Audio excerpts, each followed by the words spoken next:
What's up, guys? So here's my review for UFC 244 that happened yesterday, and what a great card! One of the best of 2019, and an excellent night of predictions. I hit 8 out of 12. Oh, by the way, everything that I'm saying you can verify it on my Tapology account. It's public, and my username for Tapology is the exact same as my YouTube. It's the TheMMASensei. So if you want to go and verify everything I'm about to say, then go ahead and do that. I don't like to bullshit people. So I hit 8 out of 12, and on the entire card, and on the ones that I covered, I hit 5 of 8. My highlight was that those 5 were actually the entire main card. I picked correctly the entire main card. That was my highlight for the night yesterday. And I'm gonna go straight to it. I'm just gonna cover the ones that I actually talked about, the 8 that I talked about, and I'll start from. They're actually in order. The first 3 I got them wrong, and then the other 5 on the main card I got them right. So yeah, let's start with Arlovsky and Rosenstruck.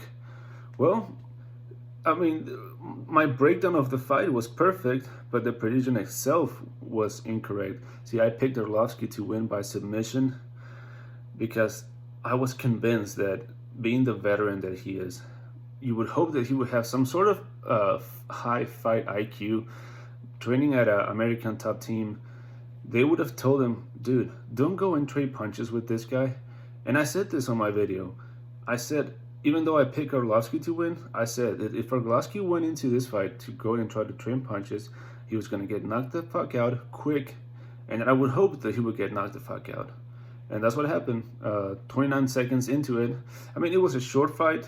I'll say that. So hard to say. Hard to really break down what he maybe possibly would have wanted to do. But for a few moments there, because there were several exchanges in the 30 seconds that it lasted, and a few moments where Rosenstruck was open for a takedown. There was not even any indications that that was Arlovsky's game plan. It seemed that he had decided that he was going to go there and trade punches. Well, he got what he asked for. Got knocked out on the first round.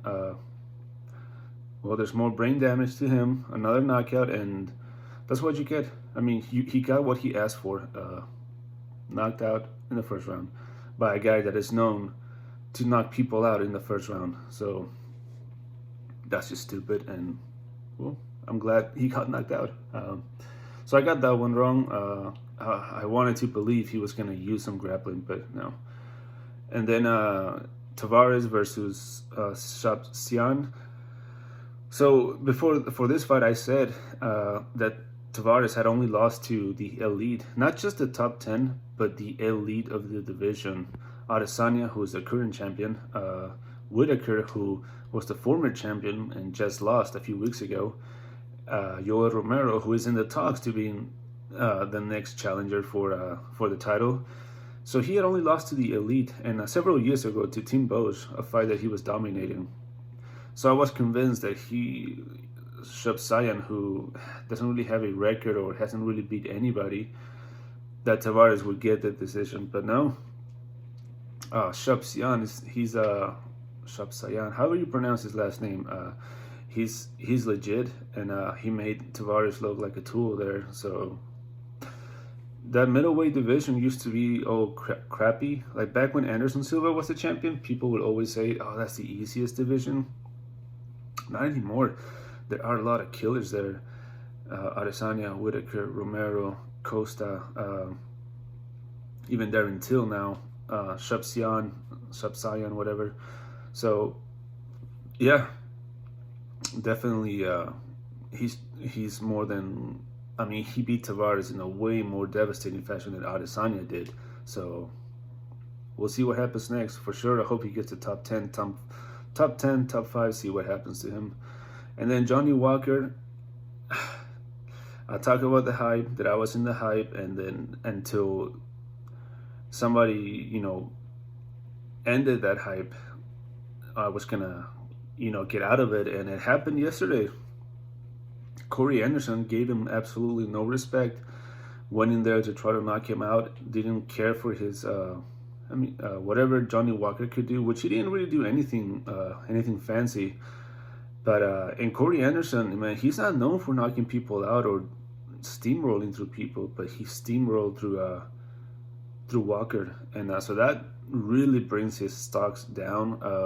And people have said, Johnny Walker has really beat nobodies, and but he had looked really devastating. So, and I guess that kind of contradicts what I said, that it's easy to look like a killer when you're fighting nobodies, and that's what Walker was doing.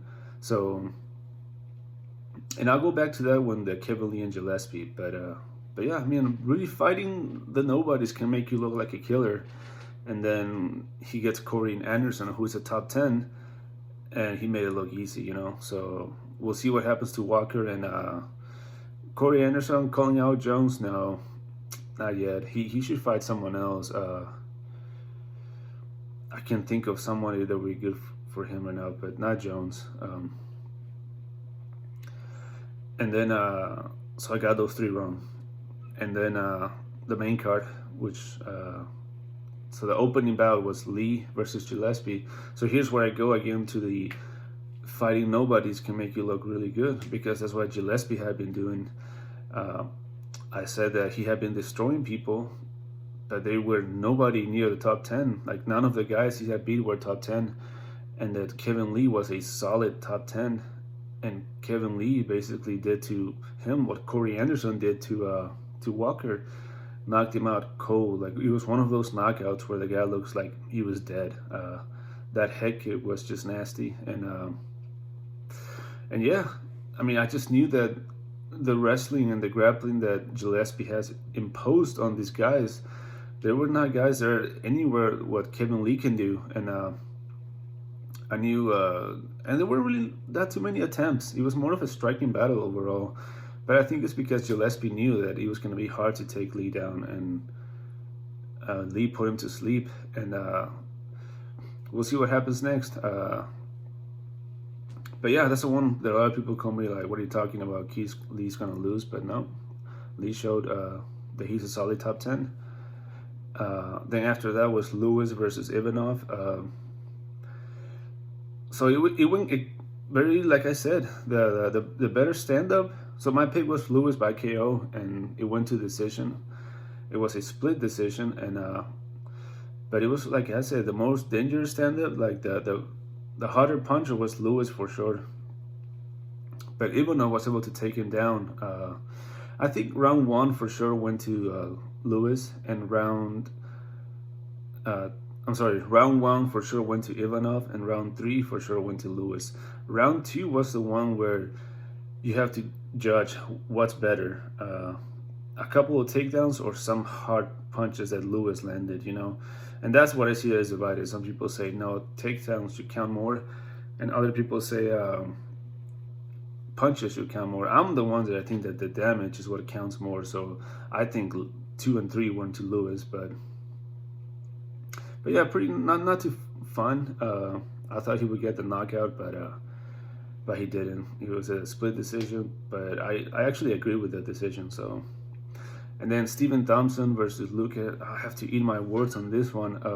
So I picked Thompson to win by decision, but I thought it was going to be a boring decision, kind of like the one versus Masvidal, where he was gonna be super conservative, not aggressive, just coming from 2 losses. He was gonna just try to like do enough to get the win, but no, Wonder would look like he was on his prime and looking for that finish the entire fight. Maybe round 1 he was kind of a little bit shy, but round 2 and 3 he took Luca to school in the striking department. Better hands, better kicks, better everything, and on like 3 or 4 occasions had Luca really hurt. So that's a lot of props to Luca surviving those, but it wasn't even close. Thompson absolutely destroyed him, and I'm glad, because he's a cool guy, Thompson. To see what happens to him next. But yeah, I thought it was going to be a boring fight. It wasn't. It was, I would say, the second best fight of the night after Masvidal and Diaz. And then my other one that I picked, Till, to beat Gastelum. Like I said, Till was the better striker, faster striker, more accurate striker, better kicker, and bigger guy. And the Gastelum was not going to be able to take him down. It went word for word, like I said. The only thing is I picked Till to win by knockout, but it was a solid decision. One of the judges gave Gastelum 30-27. I mean, it was a split decision, but this is like one of these. They really need to look into these judges. Whoever gave Gastelum 30-27 should be fired and never be allowed to score a fight in his or her life. Absolute trash. I don't understand what these people are looking at. There was no way that Gastelum won 30-27. I didn't give him a single round. But putting that aside, domination by Till, in the fact of scoring, it was a dominant victory by Till. Every single time Gastelum took him down, which were like maybe 2 or 3, Till got up immediately. And just the kicks, the way how he managed the distance and all, Till showed that he was better. So, and yeah, I mean, Gastelum gave Adesanya his toughest fight, and Till just beat him. So we'll see what happens next to Till. For sure, he needs a top 5 or at the very least a top 10. And then Masvidal versus Diaz also went, like I said, the more powerful striker was Masvidal, and I mean it's shown. He dropped Diaz with punches several times. I also talk about the kicks, how the kicks were gonna be a difference here, and he was gonna land those and make a difference, and he did. Yeah, the power, Masvidal. Overall, I said that the better striker was Masvidal, and he was. The only thing Diaz had was, I don't even know. I mean, I can't really tell you the cardio, but we didn't really get to see it because Masvidal beat the shit out of him round 1, 2, and 3, and then the doctor stopped the fight. I see all these comments saying, "Oh, Diaz was gonna take over round 4 or 5." No, that's just bullshit. He couldn't do it to Conor, who was gassed round 2. What makes you think he was gonna do it to Masvidal? And again, Conor is not a cardio machine, and Diaz did not do anything to him round 4 and 5. So for anyone to say that he was gonna take over round 4 or 5, you're just a fanboy. Maybe I can see him winning one of the 2 rounds. Maybe even if he would have won by crazy 4 and 5, he still would have lost 48-46 or something like that. That's crazy that they stopped it, but that cut was pretty nasty on Diaz's eyebrow. But yeah, I mean, I really don't want a rematch. I think Masvidal will smash him again. Maybe Masvidal should really get the winner of Usman and Colby Covington. But yeah, so great night of predictions, and on the ones for this coming Saturday, I'll just be talking about the main card. Overall, it's one of those cards in Russia that has a whole bunch of no names, a lot of people that I don't even have footage of, and so I'll for sure do the main card, and that's it. All right, guys, have a good one.